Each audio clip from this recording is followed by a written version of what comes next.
Let's talk about a ticker that has been quietly burning up the speculative watch lists across Reddit, StockTwits, and financial TikTok, yet remains completely misunderstood by mainstream financial media. NUBURU, trading under the ticker BURU. With the stock changing hands around the 4-cent mark, casual retail investors scanning standard brokerage apps see a broken micro-cap penny stock, a textbook casualty of historical dilution and balance sheet distress. But if you strip away the surface-level price noise and look at what is actually happening beneath the hood, you find a fascinating corporate metamorphosis. NUBURU is no longer just a struggling industrial laser manufacturer. It has executed a high-stakes, aggressive pivot into an integrated defense tech, electronic warfare, and dual-use hardware platform. The market mispricing here stems from a classic cognitive bias. Wall Street analysts and algorithmic screeners are pricing the company based on its historical pre-revenue industrial laser footprint, completely ignoring the physics bottleneck and strategic value of high-power blue laser technology in advanced manufacturing, and, more importantly, the multi-million-dollar European defense and software acquisitions brought online through their structural transformation plan. While retail traders chase momentum on mega-cap AI darlings, sophisticated players are tracking how structural shifts in global defense spending and directed energy requirements create an entirely different kind of asymmetric opportunity. To understand the real forces driving this asset, we have to look past the daily retail panic and analyze the institutional positioning beneath the charts.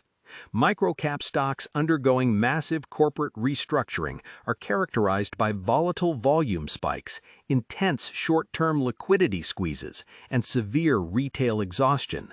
When a company transitions from a multi-million-dollar deficit into positive stockholders' equity, as NUBURU demonstrated in its recent SEC filings, leaping from a deep deficit to over $2 million in net stockholders' equity, alongside an expanded asset base approaching $76 million, the tape tells a very specific story. Institutional heavy waters and specialized turnaround funds do not accumulate positions during euphoric breakouts, they quietly absorb shares during periods of maximum despair, shakeouts, and regulatory compliance transitions. As management executes strategic integration across European subsidiaries like Orbit SRL and Lycolen SRL, alongside high-level defense mobility partnerships, the order book begins to reflect tangible revenue generation rather than empty promises. Before we dive deeper into the operational engineering that makes this hardware unique, let me ask you, are you currently holding a speculative microcap position through its restructuring phase, or are you sitting on the sidelines waiting for definitive confirmation of profitability? Drop your thoughts in the comments below. To truly grasp why this company commands a specialized niche, we have to dismantle its historical framing. For years, NUBURU was pigeonholed as a niche industrial hardware maker attempting to commercialize high-power blue lasers for basic metal welding and 3D printing.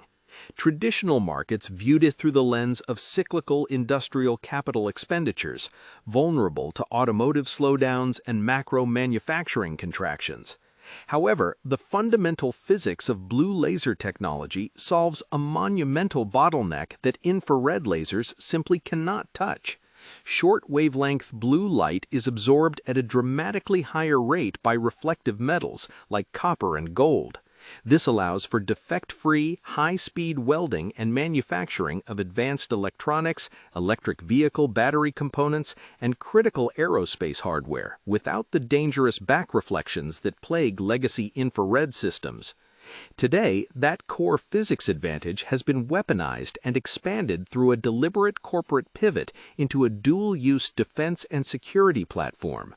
By integrating software-orchestrated defense systems, UAV solutions, and specialized European technological assets, NUBURU has evolved past a single-product industrial bet into a diversified tactical ecosystem addressing electronic warfare, directed energy components, and advanced tactical manufacturing. Looking toward the multi-year horizon, the catalysts and risk vectors defining NUBURU are bound directly to the shifting priorities of global defense budgets and mega-cap hardware supply chains. The macro backdrop of escalating geopolitical tensions has forced NATO-aligned defense procurement agencies to prioritize domestic and allied innovation in non-kinetic effects, electronic warfare, and deployable manufacturing nodes. NUBURU's strategic framework, anchored by cross-border acquisitions, joint ventures like the Maddox Defense Program for dual-use UAV solutions, and software-driven system maintenance, positions it as an agile micro-cap gatekeeper capable of capturing specialized defense contracts that bureaucratic primes often overlook. Naturally, this path is not without severe execution and financing risks.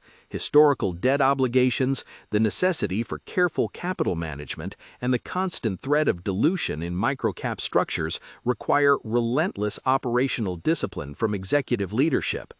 Yet, for the forward-looking investor who understands how to look past short-term price fluctuations and evaluate structural turnarounds, NUBURU represents a textbook study in corporate rebirth.